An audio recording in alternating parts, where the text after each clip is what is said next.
లక్ష్మీకరం అంటే ఆరోగ్యం, శని అంటే అనారోగ్యం. అంతకంటే శని అయినా ఒకడు ప్రత్యేకంగా ఉండి మన నెత్తిమి కూర్చోడు. పిచ్చి నమ్మకాలు పెట్టుకోవద్దు. వాడికి బోడు పనులు ఉన్నాయి, మన నెత్తిమి వాడు కూర్చుంటాడు. పైగా నా నెత్తి మీద అసలే కూర్చోడు, ఖాళీ లేదు. నన్ను పట్టుకునే ఇది శనికి లేదు, పట్టుకోలేడు. సాధ్యంగా జుట్టు లేదు, ఏం పట్టుకుంటాడు? అనవసర భయాలు పెట్టుకోవద్దండి. వాడు ఎవడు వచ్చి మన పట్టుకోడండి. అక్కడ శని అంటే అనారోగ్యం అమ్మా. గోళ్ళు కొరికితే శని అన్నారు. శని అంటే ఏంటి? నువ్వు గోళ్ళు కొరకడం చూసి వెంటనే శని నీ దగ్గరికి వచ్చి సెల్ఫీ దిగుతాడా? ఇప్పుడు గోళ్ళు కొరికాడు, వీడిని పట్టుకోవాలి, వాడికి పనే లేదా? నవగ్రహాల్లో ఒక గ్రహం శని, ఆ మాత్రం తెలియదా? సూర్యుడికి అతి దూరంగా ఉండేటువంటి గ్రహం శని, అతి నెమ్మదిగా నడిచేటువంటి గ్రహం శని. అందుకే శనిని సంస్కృతంలో శనైశ్చర అంటారు. శనై అంటే సంస్కృతంలో మెల్లగా, శనై అని కావ్యాల్లో ఉపయోగిస్తున్నట్టు మెల్లగా అని అర్థం.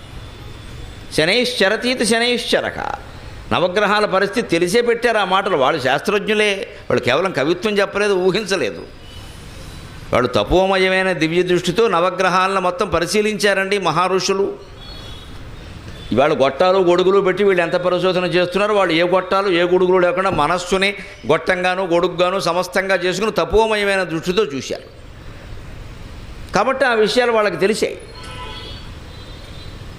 యోగాభ్యాసం చేసేవారు ఎవరైనా గట్టి అభ్యాసం చేసి పూరక కుంభకం అంటారు. గాలి పైకి పీల్చిన తర్వాత ఇక్కడే ఈ కుంభకంగా మధ్యలో ఆజ్ఞాచక్రం దగ్గర అట్టి పెట్టేటప్పుడు ఆ కుంభకాన్ని బాగా అభ్యాసం చేస్తే ఏళ్ల తరబడి వాడి దృష్టి ఆ వాయువు ఏమవుతుందంటే వాడు అక్కడ బతుకుండగానే అలా ఉండగానే ఈ బ్రహ్మరంధ్రం దాటి బయటికి ఎడుతుంది, కొద్దిసేపు బయట విహరించగలుగుతుంది.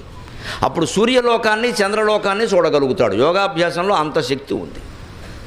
మనం దాన్ని ఏదో ఆరోగ్యం కోసం, జిమ్ కోసం, జమ్మ కోసం, ఫిజికల్ ఫిట్నెస్ కోసం ఈ దరిద్రపు మాటలు వాడద్దు. ఇంగ్లీష్ వచ్చి మొత్తం జడగొట్టింది జనాన్ని. అపూర్వమైన, అతీతమైన, లోకాతీతమైన, గుణాతీతమైన ప్రయోజనాలని ఇంగ్లీషు భాష కారణంగా ఒట్టి శరీరం కోసం, ఆరోగ్యం కోసం, ఆడాళ్ళని ఆకట్టుకోవడం కోసం ఈ దిక్కుమాలిన మాటలన్నీ వచ్చాయి. ఇక్కడ ఎందుకు ఈ ఫిజికల్ ఫిట్నెస్? దేనికి? ఎవరి ముందో పోజు కొట్టడానికా?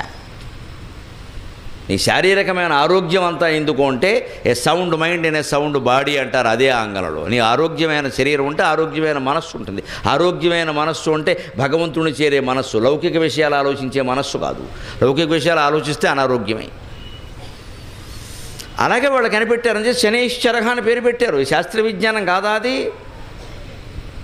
వాడు ఎవడో శాటర్న్ అంటే సైన్యం, శని శాస్త్రం అయిపోయి శని అంటే సైన్యం కాకుండా పోయిందా? శాస్త్రం కాకుండా పోయిందా? అలాగా నెమ్మదిగా సంచరిస్తాడు. కాబట్టి మనకి శని పట్టింది. శని మహర్దశ నడుస్తూ ఉంటే జరిగిన ప్రతి పరిణామము కూడా బాధగా ఉంటుంది. ఎందుకంటే నెమ్మదిగా సాగుతోంది. ట్రాఫిక్ జామ్లో ఉంటే ఎలా ఉంటుంది?